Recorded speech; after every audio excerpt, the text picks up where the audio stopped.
Stopped in his tracks.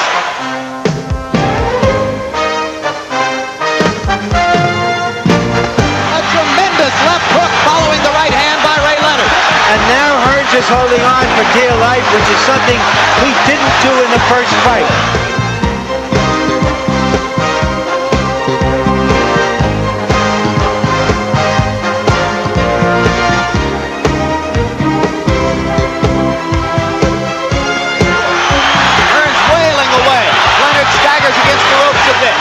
This is the most trouble I've ever seen Ray Leonard in. Right here, he is badly hurt.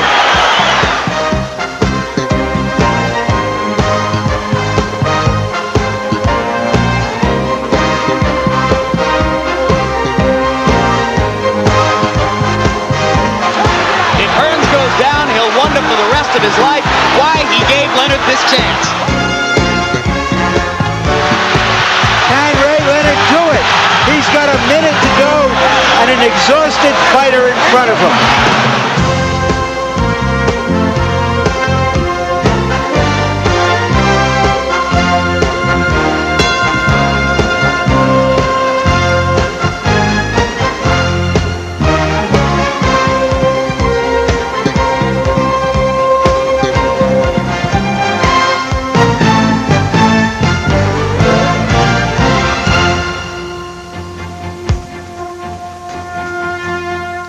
Indiana Jones 3, Star Trek 5, Ghostbusters 2. Sequels seldom deliver the original goods, but in this season of sequels, one of them already has. Leonard versus Hearns. Hello, I'm Larry Merchant, and we're here to show you how once again, Sugar Ray Leonard and Tommy Hearns exceeded all expectations. In sheer drama, even exceeded themselves. Except that the conclusion, after the brawl was over, was inconclusive. A draw. But was it truly, or as most viewers believe, did the judges, bedazzled by Leonard, misjudge? We'll show you the fight in its entirety, then interview those judges and ask all the experts out there, you, who really won, via a 900 number. And of course, the fighters will give us their thoughts on the fight, the result, and their futures. Rematch or retirement. Here now is what happened inside the ring. Leonard Hearns 2. Here's the impressive sight, which has become home to boxing's biggest events. From Caesars Palace in Las Vegas, Nevada, HBO Sports presents World Championship Boxing. Tonight, WBC Super Middleweight Champion Ray Leonard defends his title against Thomas Hearns. It's scheduled for 12 rounds. This outdoor arena has staged some of the most dramatic confrontations in recent boxing history. In the past decade, Hagler-Duran, Hearns-Duran, Hagler-Hearns, Leonard-Hagler, and of course, September 16, 1981, two welterweight champions met in a ring classic, Sugar Ray Leonard and Thomas Hearns. Tonight, we're here to see if these two aging super middleweights can rekindle the memories of nearly 8 years ago. And hello, I'm Jim Lampley. So now, after a wait of nearly 8 years, we are finally ready for Leonard Hearns 2. This bout takes place after a long and bizarre, some would say overly theatrical promotional tour, which attempted to compare the fight to a world war. Also after the initially offhand and lighthearted taunt from Hearns, which touched off, perhaps unjustifiably, a spate of newspaper stories about the prospect of steroid use in this sport. And of course, most recently, after the arrest 48 hours ago of Thomas Hearns' younger brother, Henry, in the connection with an apparent shooting death of a woman in a home owned by Hearns in Southfield, Michigan. Nevertheless, now all attention turns to the fight itself. And here to help put us in perspective for us is HBO's boxing analyst, Larry Merchant. Larry, cynics would say, and do say, here are two aging fighters going into the ring for a lot of money, which ought to go to younger, fitter fighters. What about all that? Boxing is a sport that invites cynicism, but this isn't a fat George Foreman meeting guys who can't fight back to try to fight for the heavyweight championship of the world. This is Henry Fonda and John Wayne in the twilight of their careers meeting in the KO Corral back there.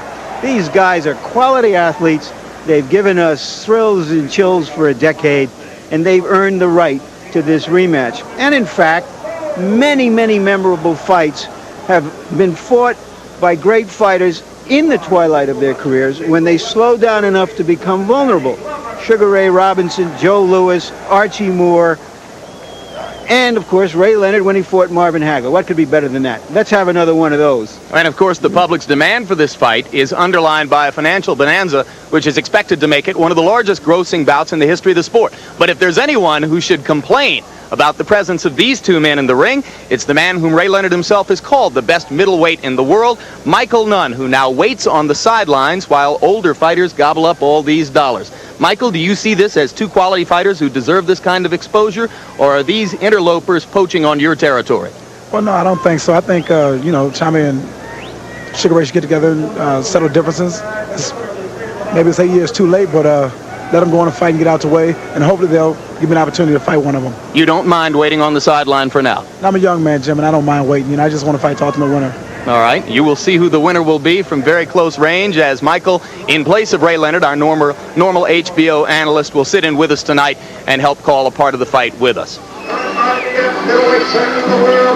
So now Thomas Hearns moves from his dressing room toward the ring for what he himself says now and has been saying for years would be the biggest night of his life. The most important fight of his career. He has fought 16 times, as you can see, since the bout with Ray Leonard in 1981. This will be Leonard's fourth fight since that time, and it is partially because of that much exposure in the ring and, of course, the knockout losses to such as marvelous Marvin Hagler and Iran Barkley that many believe that it is Hearns, not the older Ray Leonard, who brings a shop-worn body into the ring. That's true, because he hasn't been the Tommy Hearns of sweet memory in his last few fights.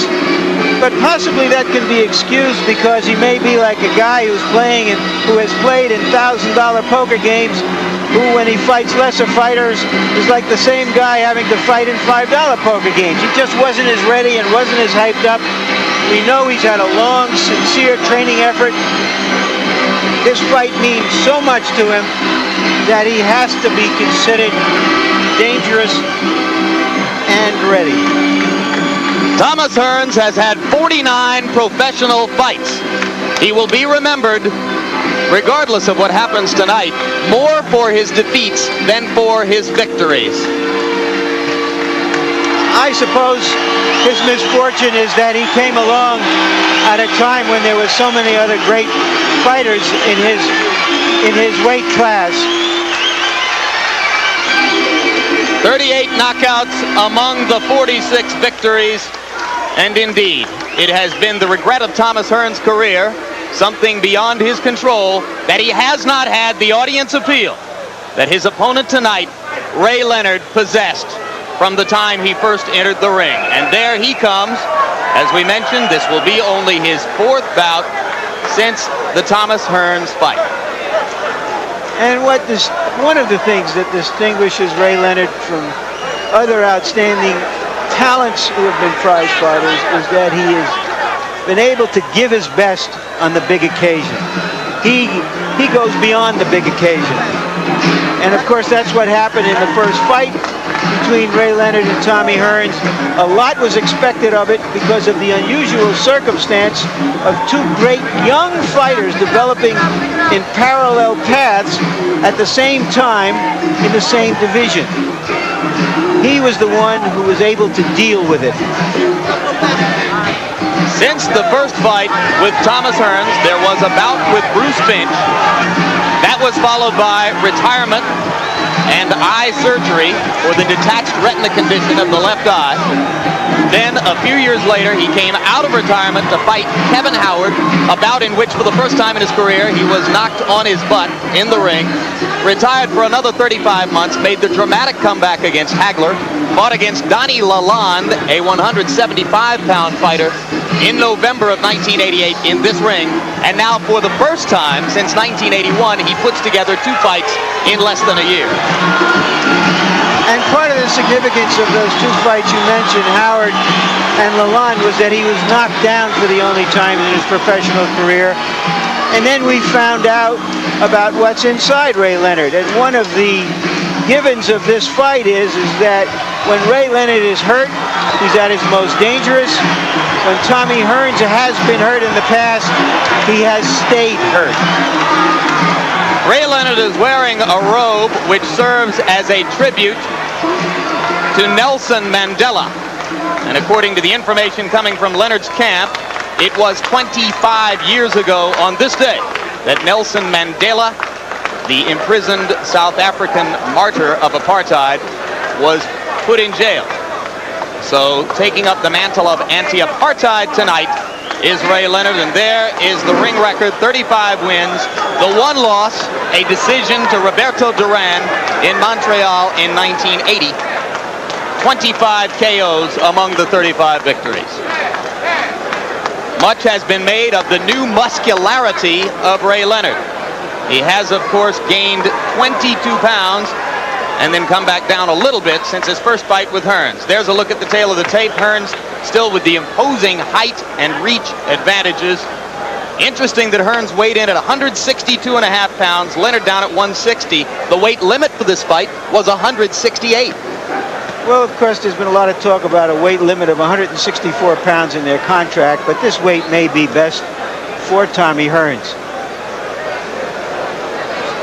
And here is our punch stat profile of the fighters and how active they generally are and how accurate they generally are with their punches.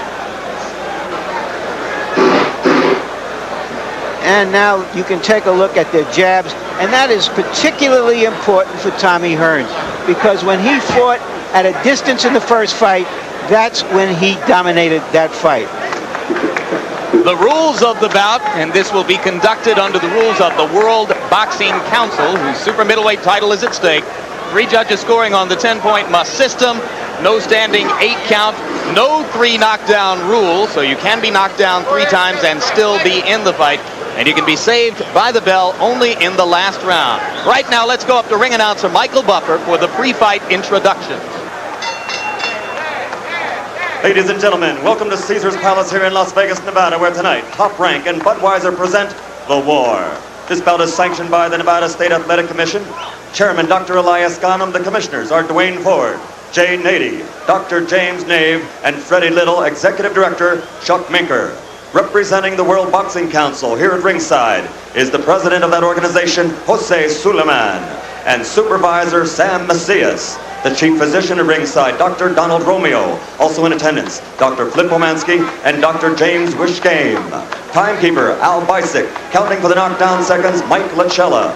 The 3 judges doing the scoring for this bout, Jerry Roth, Dalby Shirley, and Tommy Kazmarek. And now, ladies and gentlemen, from Caesar's Palace in Las Vegas, Nevada, Top Rank and the King of Beers, Budweiser, present The War. Let's get ready to rumble! 12 rounds for the WBC Super Middleweight Championship of the World. The referee for this contest, working for the 65th time in a world title bout, is Richard Steele. Introducing first, fighting out of the red corner, he's wearing the gold colors of the famous Kronk Gym in Detroit, Michigan. His professional record, 46 victories, 38 by knockout, only 3 defeats. Included in his history is the welterweight, super welterweight, middleweight, super middleweight, and light heavyweight world championships. Tonight, ladies and gentlemen, he challenges for the WBC super middleweight title. Ladies and gentlemen, presenting the 5-time champion of the world, Thomas Hitman Hearns.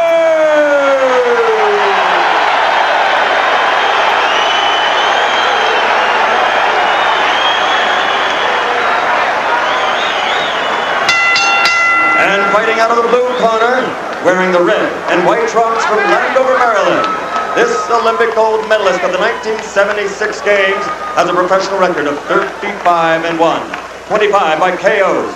He is a 6-time world champion in 5 different divisions, including welterweight, junior middleweight, super middleweight, and light heavyweight divisions.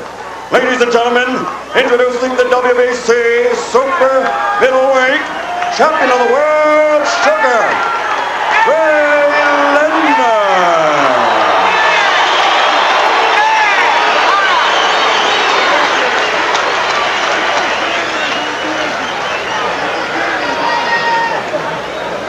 Okay, I spoke to both fighters in the dressing room. I'm cautioning again, obey my commands at all times. If there's no question, shake hands, good luck.